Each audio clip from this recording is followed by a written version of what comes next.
All this week, we're helping you get back into the swing of things for nothing else but back to school. It is August after all. New this morning, we're taking a look at some of the big changes in store for Warwick schools. Right now, we're joined this morning by WPRI.com reporter Dan McGowan. Dan, always good to have you with us. Thanks for having me. An hour ago at 6:30, we took a look at declining enrollment specifically around Rhode Island compared to nationally. But now we want to look a little more closely at Warwick. They've seen a lot of declines, big numbers there, and students dropping now. Eventually, that means some schools will have to close. That's right. The important thing to know about Warwick is the changes that are being made in that city are a long time coming.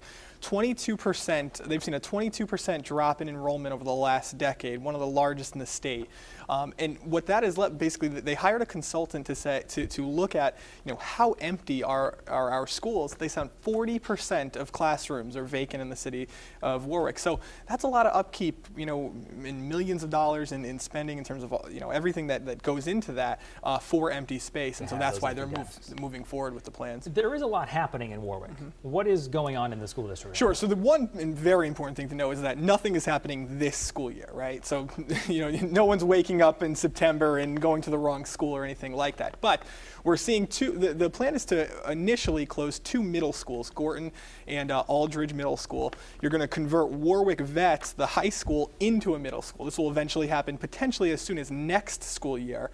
And then long term, there's a plan to potentially close between 4 and 6 elementary schools. That's probably the one that we will hear a lot from parents about. Obviously, that's a touchy age to change that. How would we even start the process of learning which schools, elementary schools, would be closed? Yeah, that's definitely something that I think Warwick officials are really anticipating. That's kind of the second phase. They went through this whole, public process to decide on how to approach the middle school process and the high school process. Now they're saying, we're going to look at a bunch of factors. One thing that could be very controversial is I sat down with the interim superintendent, William Holland. He said performance could be a factor. So they could look at, how test scores look, things like that. That's going to be something that's going to be, worth paying attention to. And the big thing to point out, of course, not talking about this year. That's right. We're in the clear for this year. This is all future. Dan does great work. So he's really good at breaking down the numbers that the rest of us say, I don't even know how to figure this out. So Dan has all this work he's been looking at on our website. You can see it at WPRI.com. Dan, always great to see you with us. Thanks for having me.